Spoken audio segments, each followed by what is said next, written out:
Zonja dhe zotrinj, ju përshëndesim. Kryeministri Edi Rama do të mbledh qeverinë më 24 dhe 25 gusht në Pogradec për të përcaktuar prioritetet e muajve në vijim, ndërsa në fillim të shtatorit në Asamblenë Socialiste priten zhvillime në parti, përfliten deri në 6 ndryshime edhe në kabinetin qeveritar. Senati Amerikan konfirmoi generalin Eric Wend si ambasador i Shteteve të Bashkuara në Shqipëri. Pritet edhe firma e Donald Trump, por kjo është vetëm një formalitet pasi emri i tij është vetë propozimi i presidentit amerikan. Zoti Wend u konfirmua si ambasador në Tiranë me 50 vota pro dhe 44 kundër në Senat. Sokol Hoxha, autori 3 vrasjeve në vitin 1997, u ekstradua nga Shtetet e Bashkuara drejt Shqipërisë dhe mbriti në Rina sot në mëngjes.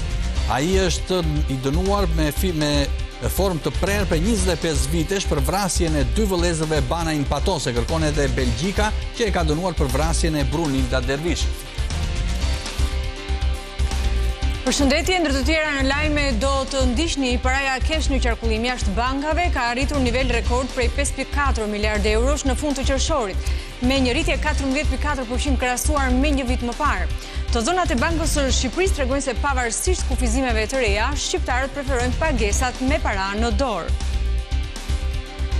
Deputetët e zgjedhur të legjislaturës së 11 në Kosovë mblodhën në seancën konstituive të kuvendit për betimin e deputetëve dhe zgjedhjen e kryetarit të kuvendit, por Albin Kurti kërkoi më shumë kohë për kryeparlamentarin e ri dhe seanca u shty.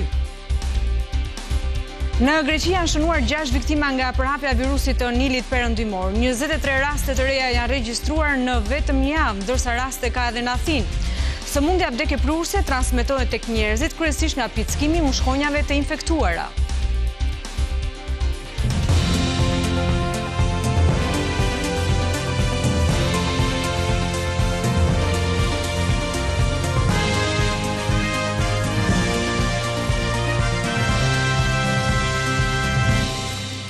I shohim tani në mënyrë më detajuar zhvillimet kryesore të ditës. Kryeministri Edi Rama do të mbledh qeverinë më 24 dhe 25 gusht në Pogradec për të përcaktuar prioritetet e muajve në vijim. Në takimin informal, secili ministër do të raportojë për prioritetet e dikasterit që përfaqëson. Ndërkaq që në fillim të shtatorit në Asamblenë Socialiste priten zhvillime në parti, ndërsa përfliten deri në 6 ndryshime edhe në kabinetin qeveritar. Ndjekim Muhamet Veliu. Nuk do të ketë pushime vere deri në fund të gushtit për ministrat e qeverisë Rama 4. Kryeministri Edi Rama do të vijojë traditën e takimeve informale të qeverisë një orë si retrit përpara sesionit të ri parlamentar. Burime nga qeveria i konfirmuan Top Channel se më 24 dhe 25 gusht pritet që të gjithë ministrat të raportojnë për prioritetet e secilës ministri për muajt në vazhdim. Të njëjtat burime pohuan se ky retrit parashikohet të mbahet në qytetin e Pogradecit. Ndërkohë nga brenda Partisë Socialiste nuk përjashtohet mundësia dhe mbledhjes së Asamblesë Kombëtare Socialiste në fillim të shtatorit përpara rinisjes nga puna të parlamentit, ku seanca e radhës është më 7 shtator. Nëse kjo ndodh, atëherë ky do të jetë momenti nga ku kryesocialisti Edi Rama mund të bëjë ndryshime në kabinetin qeverisës. Brenda qeverisë prej disa javësh qarkullojnë zëra për një rifreskim drejtimi të mundshëm në të paktën 6 ministri. Megjithatë, kjo mbetet në dorë të Edi Ramës, i cili elementin surprizë e ka sportin e tij të preferuar. Gjithsesi, fillim shtatori si për qeverinë ashtu edhe për PS-n pritet të jetë me plot zhvillime, pasi vetë Rama e ka vënë të tijet në një kërkesë llogarie të shtuar, kulmuar me dokumentin Besa, një qasje që ai e ka propozuar si metodën e re të punës për mandatin e 4 qeverisës. Sa kaq nëse Rama do të vendosë mbajtjen e mbledhjes së Asamblesë së PS-s, do duhet të vendoset në rendin e ditës edhe mocioni për hapjen e dialogut kombëtar mbi marrëveshjen e re për Shqipërinë, depozituar në PS prej deputetes Elisa Spiropali. Demokratët paralajmërojnë betejë ligjore dhe politike kundër hartës së re territoriale me 46 bashki. Sipas bashkëkryetarit për reformën Luciano Boçit, Partia Demokratike po shqyrton ankimimin në gjykatën kushtetuese, një referendum dhe protesta, ndërsa akuzon mazhorancën për shkelje dhe kalkulime elektorale. Ndjekim Elda Mengun. Betejë në kushtetuese, referendum dhe protesta janë tre rrugët e demokratëve për të kundërshtuar ndarjen e vendit në 46 bashki. Për Top Channel, bashkëkryetari i reformës territoriale, Luciano Bocci, konfirmon se po vlerësohet opsioni goditjes në gjykat. Është bashkë me opsionet e tjera. Normal me shkelje kushtetuese që është bërë, me një ankimim të thjesht kushtetues, ti e rrëzon në reformën nëse gjykata kushtetuese do e vlerësonte që do kishte një mbledhje shumë të shpejtë, pasi ka shkelje kushtetuese në vazhdimsi. Ne i referohemi nenit 108.2, i referohemi ligjit të vetë qeverisjes vendore, 89-90-ës, ligjit për konsultimet publike. Ta i kanë kapërcyer gjitha procedurat, vetëm që të realizojnë qëllimin e tyre. Me sy drejt ndërkombëtarëve, si zgjidhe demokratët shohin realizimin e një referendumi, ndonse kuadri ligjor vështirëson mbajtjen e tij. Do komunikojmë me ndërkombëtarët, do kërkojmë dhe mbështetjen e tyre qoftë edhe për referendum, me gjitha autoritetet, edhe me Kongresin, edhe me BE-n. Ligji shqiptar për referendumet çdo. Është bërë që mos bëhet referendum, duhet bën ndërhyrje të forta ligjore dhe në rastin konkret po të ketë vullnet politik, gjendet edhe rrugëzgjidhja. Do i drejtohemi KQZ-s që të marrë një vendim. Në analizën që demokratët i kanë bërë hartës së Partisë Socialiste, konstatojnë kalkulime elektorale për të ndryshuar balancat politike të mazhorancës. Puk dhe fusharës janë fituara nga PD-ja, sot bashkohen. Kush parim veproi? Parimi i një bashkie që ka të ardhura më të mëdha, i kanë të njëjtat. Libra shprenjas. Këtu PD-ja humbet një territor politik. Vazhdojmë me Selenicën. Selenica ka pas drejtim të djathtë. Tani e fusin atë gropën e madhe të votave të Vlorës dhe nëse dalim në Elbasan. Belçi është një bashki që ndahet në vota 300 plus që lëvizin duke e ndërfutur brenda Elbasanit, pas një kriter, kush është kriteri,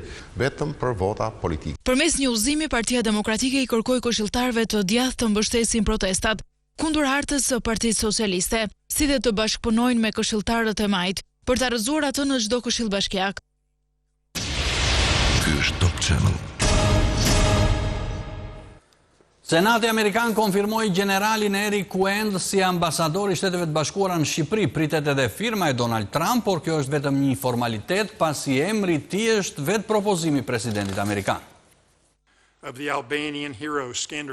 Eric Kuend do të jetë ambasadori i ri i Shteteve të Bashkuara të Amerikës në Shqipëri. Me 50 vota pro dhe 44 kundër, Senati Amerikan miratoi kandidaturën e generalit Kuend të nominuar nga presidenti Donald Trump. Votimi u zhvillua në seancë plenare të Senatit dhe konfirmon emërimin e tij për postin e ambasadorit në Tiranë. Ndërsa hapi i fundit formal është nënshkrimi nga presidenti i SBA-s, i cili do të finalizojë procesin. Që prej vendosjes së marrëdhënieve diplomatike midis Shteteve të Bashkuara dhe Shqipërisë, Eric Kuend bëhet drejtuesi 16 i misionit diplomatik amerikan në vend. And the Albanian people themselves are a proud, hard-working and hospitable people. Në fjalën e tij para Senatit më herët, generali amerikan prezantoi 4 shtylla themelore ku do të përqendrohet puna e tij me marrjen e detyrës. Garantimi i sigurisë dhe përparimi i interesave të SBA-s ishte në fokus të programit të Kuend. Supporting Albania as they continue their Mbështetja ndaj Shqipërisë në vazhdimin e luftës kundër korrupsionit, si edhe kundër krimit të organizuar ndërkombëtar dhe trafikut të drogës të lidhur me kartelet latinoamerikane të drogës, do të ndihmojë për t'i bërë Amerikën dhe Shqipërinë më të sigurta. Do të promovojë diplomacinë ekonomike dhe tregtare në dobi të qytetarëve tanë. Së fundmi,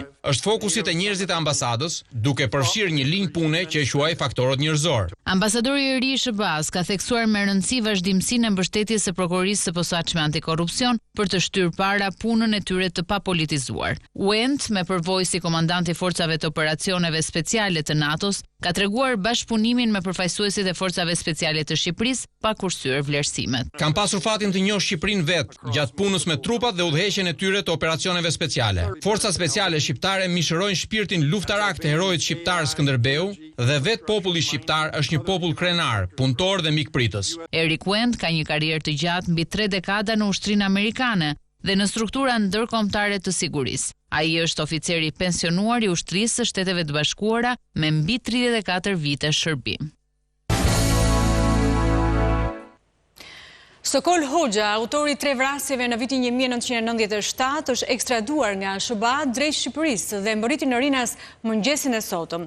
Ndaj tij është dhënë një dënim i formës së prerë prej 25 vitesh për vrasjen e 2 vëllezërve Banaj në Patos, por e kërkon edhe Belgjika për të vuajtur dënimin e vrasjes së Brunilda Dervishit. Ndjekim raportin e Anila Hoxhës. Agjencia Policore Federale AIS shoqëroi si një emigrant të palishëm që kishte kryer kriminat dhe Sokol Hoxhën, i dënuar në mungesë në Shqipëri për vrasjen e dy vëllezërve, Hektor dhe Ilirian Banaj. Ai u deportua në prani të marshallëve amerikanë dhe oficerëve shqiptar për krimin e dyfisht të kryer gjatë 1997-s për një kasetofon. 51 vjeçari nga Patosi është i dënuar me 25 vite burgim dhe për prangosjen e tij në Ohio ishin angazhuar disa skuadra policore ndërkombëtare dhe shqiptare në bashkëpunim me njësinë e hetimeve ndërkombëtare kriminale në ambasadën amerikane në Tiranë. Menjëherë mbasi preku tokën shqiptare, 51 vjeçari që për gati 30 vite ju shmang drejtësisë. U transferua nga aeroporti i Rinasit drejt paraburgimit 313 në Tiranë, ku do të nënshtrohet procedurave të sistemit penitenciar si dhe të drejtësisë. Një burim i sigurt pranë prokurorisë së përgjithshme i tha Top Channel se për shkak të fshehjes nga drejtësia për një kohë të gjatë dhe një lufte juridike përmes të cilës autoritetet kishin refuzuar ekstradimin e tij, për këtë arsye Hoxha u soll në Shqipëri përmes AIS si i deportuar. Në kartelën e tij rezulton se mbas vrasjes së kryer në bashkëpunim, Hoxha kreu një krim tjetër në Belgjik, duke vrarë Brunilda Hoxhën, për të cilën u dënua me burgim të përjetshëm në Bruksel. Kur kërkoi nga dy shtete, Sokol Hoxha vazhdoi arratinë e tij drejt Britanisë së Madhe, ku nën identitetin e Hysén Gashit siguroi pasaportën angleze. Në 2012 i kërkuari u zhvendos në Amerikë duke nisur një jetë e re. Me kthimin e 51 vjeçarit, betejë që do të ndodhë në Shqipëri lidhet me lojën që pritet të bëjë ai dhe mbrojtja e tij për kërkesa të parashkrimit, që do të thotë lirim, meqense kanë kaluar më shumë vite në arrati se dënimi i shpallur. Për këtë arsye, prokuroria shqiptare ka nisur komunikimet me Brukselin, që nuk e ka kërkuar ende Hoxhën që t'i dorëzohet për të shlyer atje dënimin e përjetshëm. Drejtësia vendase ka nisur komunikimin me homologët belg për të pretenduar njohjen e burgimit të përjetshëm, që Belgjika ka shpallur me rastin e vrasjes së 19 vjeçares, një dënim që sipas Shqipërisë ky shtetas mund ta vuajë në vendin e tij. Për Top Channel, Anila Hoxha. Policia ka kryer kontrole në shtëpinë e një të dyshuari për grabitjen me armë në Paskuqan, ndërsa u gjet një çekiç i autorëve që mund të ndihmojnë në zbardhjen e ngjarjes. Me shpresën se do të zbulojnë gjurmë papilare tek një çekiç i harruar në vendngjarje nga grabitësit, policia e Kamzës e ka përcjellë si provë materiale pranë laboratorit të kriminalistikës. Siç bën me dije burimet e Top Channel, grupi i hetimit ka rindërtuar skenën e grabitjes së argjendarisë në Kamës dhe duke u bazuar tek dëshmia e pronarëve, raportohet se 2 grabitësit kanë marrë prej andej bizhuteri të shtrenjta me një peshë afro 2 kg flori. 2 grabitësit kanë përdorur si maska kaskat e motorit, me të cilën mbërritën në vendin që grabitën. Ata ishin të armatosur me një automatik, të cilin e kanë përdorur për presion, por nuk kanë qelluar, ndërsa dyshohet se kishin me vete edhe një çekiç, që nga shpejtësia e kanë harruar. Burimet i than Top Channel se të 2 grabitësit udhëtuan me një papaq të lyer dhe pa targa, ndërsa u larguan prej andej përmes rrugëve dytësore. Bëhet me dije se janë marrë në pyetje 2 shitset dhe 2 dëshmitare të tjera okulare, që gjendeshin në dyqan për të blerë, ndërsa gjatë ditës janë kryer disa kontrolle në banesën e një të dyshuari.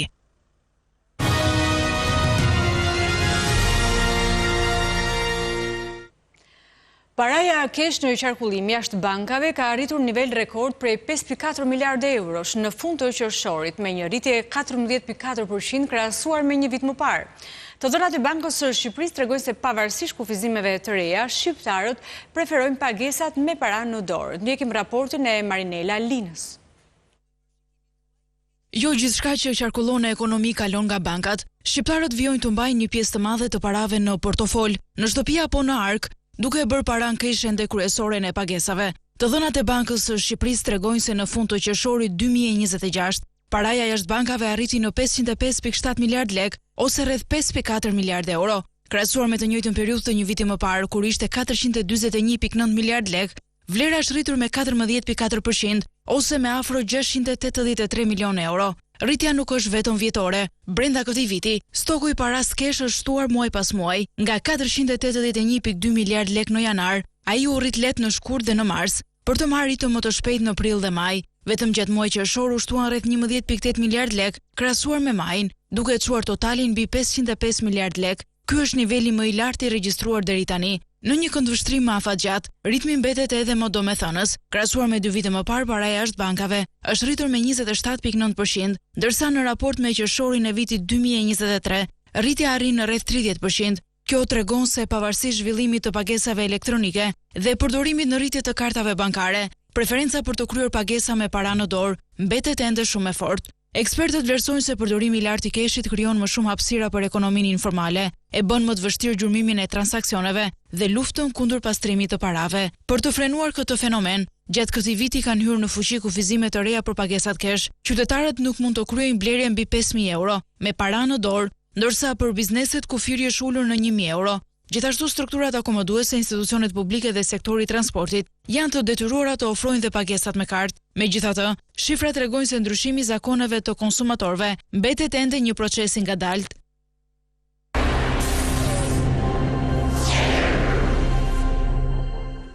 Instituti tumoreve po funksionon, deklaroi Ministri e Shëndetësisë Evis Sala, që vizitoi nga afër një 10 vjeçar në QSUT që fal aparaturës së akseleratorit të 3 linear, po mposhtë tumorin në stadin e 4. Ministri e Shëndetësisë dhe Mirëqenies Sociale Evis Sala zhvilli sot një vizitë në njësinë e radioterapisë në QSUT, ku njën nga afër me historinë e 10 vjeçarit Arsi, i diagnostikuar me limfom Hodgkin në stadin e 4, i cili përfundoi me sukses fazën e radioterapisë së konsolidimit. Trajtimi u realizua me akseleratorin e 3 linear në funksion që prej muajit maj 2026, ndërsa së shpejti shërbimit do t'i shtohen edhe akseleratori 4 linear dhe brakiterapia, duke rritur më tej kapacitetet e trajtimit onkologjik në vend. Gjatë vizitës Sala vlerësoi punën e ekipit multidisiplinar të përfshirë në trajtimin e pacientëve onkologjik dhe bashkëpunimin mes profesionistëve të shëndetësisë për ofrimin e një kujdesi të integruar dhe sipas standardeve bashkëkohore. Kjo është një punë e një skuadre që kanë punuar gjatë, kanë punuar të koordinuar me njëri tjetrin, sepse është një kombinim i kimioterapis me radioterapinë, me një aparatur moderne, është akselerator i 3 linear, i investuar nga Ministria e Shëndetësisë dhe e Mirëqenies Sociale. Tani është 3 numri akseleratorëve. Së shpejti do kemi akseleratorin e 4 tek neuroshkenca dhe brakiterapin. Ministria theksoi se rasti i Arsit është një dëshmi konkrete e funksionimit të Institutit Kombëtar të Tumoreve përmes koordinimit të strukturave dhe ekipeve të specializuara, nga onkohematologjia pediatrike dhe imazheria te radioterapia dhe shërbimet e tjera mbështetëse, duke garantuar një qasje të integruar dhe multidisiplinare në trajtimin e pacientëve. Ajo nënvizoi gjithashtu zgjerimin e aksesit në trajtimin onkologjik përmes funksionimit të pikave të kimioterapisë në spitalet rajonale, një formë që po afron shërbimin pranë pacientëve dhe lehtëson aksesin në trajtim, pa qenë e nevojshme që ata të udhëtojnë drejt Tiranës. Universiteti i Tiranës ka miratuar sistemin anti-plagjatur dhe një rregullore të re që parashikon kontrolle për punimet akademike. Studentët përballen me masa deri në përjashtim nga universiteti për plagjatur të rëndë, ndërsa për pedagogët parashikohen sanksione më të lehta. Ndjekim Kristi Gongon. Universiteti i Tiranës ka miratuar sistemin software anti-plagjatur Turnitin për përdorim institucional. Me vendim të Senatit Akademik dhe firmën e rektorit Artan Hoxha, është hartuar në shkurt të 2026-ës edhe rregulloria për parandalimin e plagjaturës, ku përveç masave për pedagogët, një filter në punimet akademike do të ketë edhe për studentët. Pedagogu i lëndës, drejtuesi i punimit apo komisioni i vlerësimit në rast dyshimi, nis procedurën për verifikimin e rastit, që mund të jetë një projekt, detyrkursi apo disertacion doktorature. Sanksionet për kategorinë e studentëve parashikohen të jenë sipas nivelit të kopimit. Në rast konstatimit të një shkelje të lehtë, si citimi pa plot apo perifrazimi pa sakt, të rinj kanë detyrimin ta rishkruajnë duke korrigjuar pjesët e punimit të identifikuara, si dhe të ndjekin këshillimin auditor lidhur me standardet e integritetit akademik. Kur shkelja e lehtë përsëritet apo vërehet në nivel mesatar, vendoset masa e mos kalimit të lëndës deri te pezullimi nga studimet për një semestër. Në rast të një shkelje të rëndë, duke llogaritur plagjatur të gjerë, si dhe blerjen e punimeve akademike, vendoset përjashtimi i studentit nga Universiteti i Tiranës dhe ndalimi i regjistrimit për një periudhë jo më pak se 2 vite. Ndërsa për ciklin e 3 të studimeve parashikohet ndërprerja e menjëhershme studimeve doktorale. Rregulloria e institucionit më të madh arsimor publik universitar në Shqipëri, rreptësinë që parashikon me studentët, e zbudi si masën për stafin akademik që kryen plagjatur. Kur konstatohet plagjaturë e rëndë, pushimi nga puna është opsional, pasi thuhet se në rastet mbi 50%, ndaj personelit akademik dhe kërkimit shkencor, mund të iniciohet procedura disiplinore për zgjidhjen e kontratës. Vërejtje për paralajmërim për largimin nga detyra, pedagogët marrin edhe për shkelje mesatare. Kanë detyrimin që të tërheqin publikimin nga revistat apo konferencat shkencore, si dhe pengohen të angazhohen për një vit në projekte dhe grante. Për pedagogët që kopjojnë deri në 30%, vendoset vërejtje me shkrim dhe detyrime për të ndjekur një trajnim mbi etikën në kërkimin shkencor dhe integritetin akademik.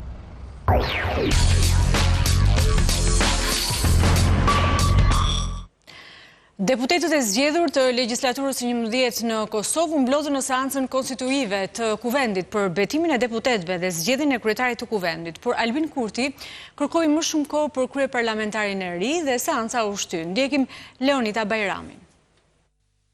Kuvendi i Kosovës nuk është konstituar në seancën e së mërkurës, pas pikës së tretë të rendit të ditës ku bë betimi i deputetëve, seanca ngeci te propozimi i emrit për kryetar të Kuvendit, me kërkesën për më shumë kohë që të vazhdojnë përpjekjet për marrëveshje për presidentin. Kryetari i vendosjes Albin Kurti nuk propozoi emrin e kandidatit për kryetar të Kuvendit. I nderuari kryesues, zotëria Avni Dehari, kërkojmë kohë shtesë që t'u japim shans bisedimeve politike për marrëveshje për president a presidente të re. Pas ndërprerjes, kryetari i vendosjes tha se është i interesuar për takime me liderët e të gjitha partive, por shtoi se është më interesuar për bashkëpunim me Lidhjen Demokratike të Kosovës, e se seanca do të thirret pasi të arrihet një marrëveshje. Dhënia e mundësisë për dialog politik, për të arritur marrëveshje është e vetmja mënyrë dhe zgjidhja e duhur për konstituimin e plotë të institucioneve tona, ashtu siç e do rendi dhe ashtu siç kanë votuar qytetarët në zgjedhjet e lira e demokratike.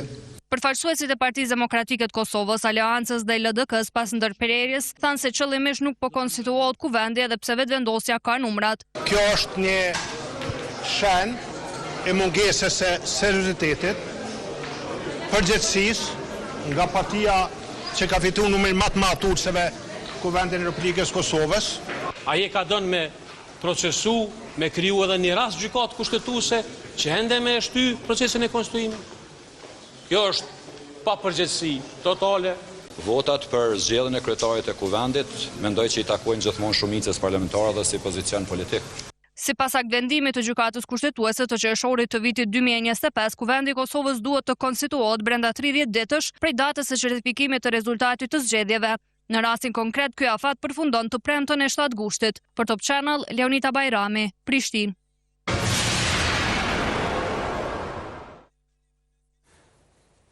Në Greqi janë shënuar 6 viktima nga përhapja e virusit të Nilit Perëndimor. 23 raste të reja janë regjistruar vetëm në një javë, ndërsa janë shënuar edhe në Athinë disa raste. Sëmundje vdekjeprurse transmetohet tek njerëzit kryesisht nga pickimi i mushkonjave të infektuara. Shqetësim ka tek organet shëndetësore në Greqi për përhapjen e virusit të Nilit Perëndimor. Vetëm gjatë javës së fundit janë konfirmuar 23 raste të reja, duke çuar në 65 numrin e të infektuarve që nga fillimi i periudhës së monitorimit. 6 pacientë kanë humbur jetën, të gjithë mbi 65 vjeç. Nga të infektuarit, 54 kanë shfaqur komplikacione në sistemin nervor qendror, si encefalit, meningjit apo paralizë akute. 20 pacientë vazhdojnë të trajtohen në spitale, 8 prej tyre në terapi intensive. Vatrat kryesore ndodhen në Atik, ku përfshihet dhe zona e Athinës, si dhe në Thesali dhe në Maqedoninë Qendrore. Autoritetet shëndetësore flasin për një qarkullim veçanërisht të lartë të virusit në Atik, ndërsa në disa zona të tjera është shpallur rrezikshmëri e lartë, edhe pse ende nuk janë regjistruar raste tek njerëzit.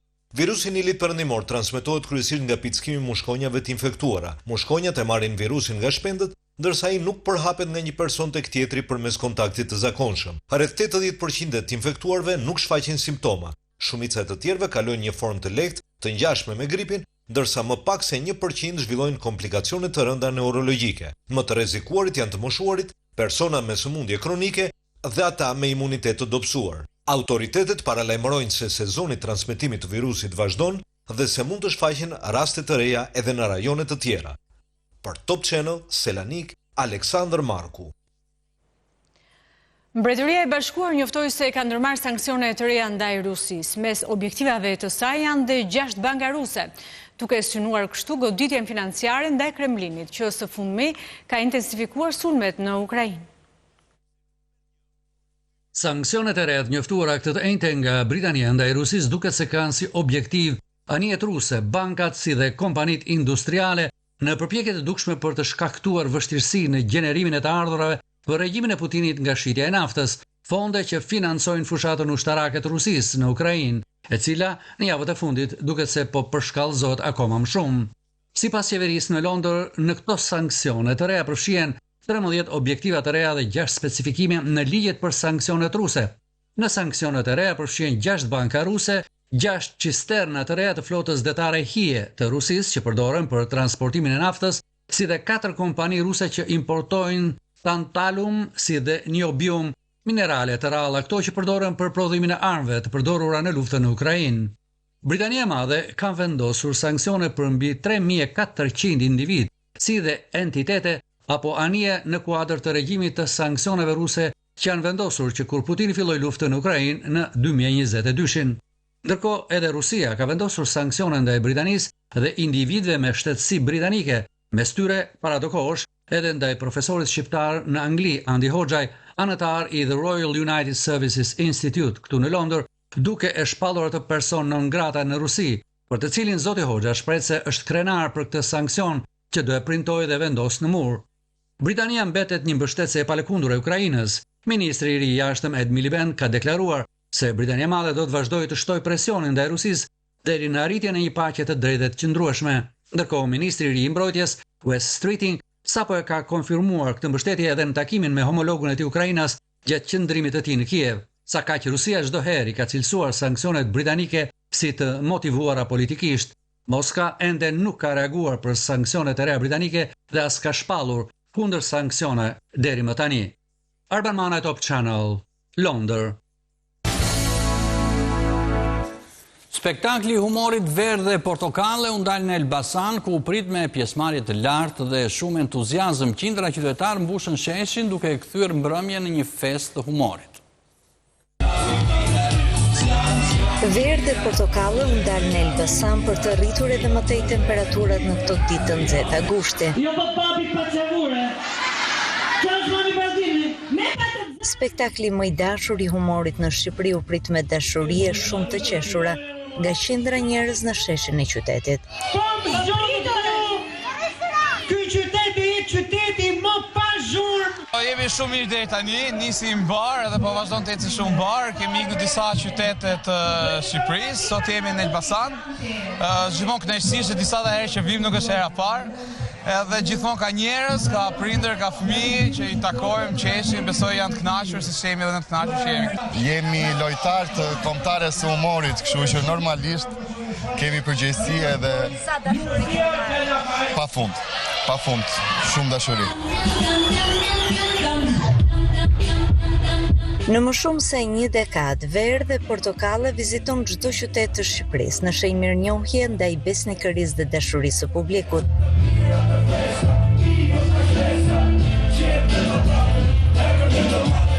Në çdo qytet, sheshat e mbushura plot dëshmojnë se humori ngro zemrat e bashkon njerëzit.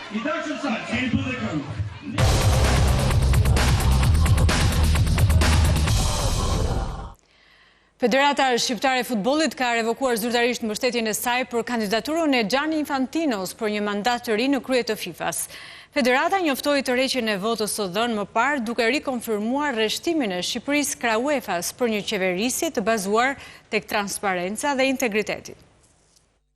Federata Shqiptare e Futbollit ka marrë një vendim të rëndësishëm sa i përket arenës ndërkombëtare, duke revokuar zyrtarisht mbështetjen për kandidaturën e Gianni Infantinos për një mandat të ri 4 vjeçar në krye të FIFA-s. Përveç si letre zyrtare të firmosur nga presidenti Erman Duka dhe drejtuar sekretarit të përgjithshëm të FIFA-s Mathias Grafstrom, FSHF ka njoftuar tërheqjen e mbështetjes së dhënë më parë për kreun aktuar të shtëpisë botërore të futbollit. Sipas njoftimit zyrtar, ky javë vjen pas konsultimeve të brendshme dhe në vijim të zhvillimeve të fundit të futbollit ndërkombëtar, si dhe qëndrimeve të shprehura nga federatat e tjera europiane lidhur me procesin e qeverisjes së FIFA-s. Institucioni që qeveris futbollit shqiptar thekson se mbetet i angazhuar për bashkëpunim të ngushtë me UEFA dhe partnerët ndërkombëtar, me synimin për të mbështetur një qeverisje të bazuar në transparencë integritet dhe interesin më të mirë të lojës. Dhe kemi ardhur këtu në fund të këtij edicioni informativ. Ju falenderojmë që na ndoqët. Mirupafshim. Mirupafshim.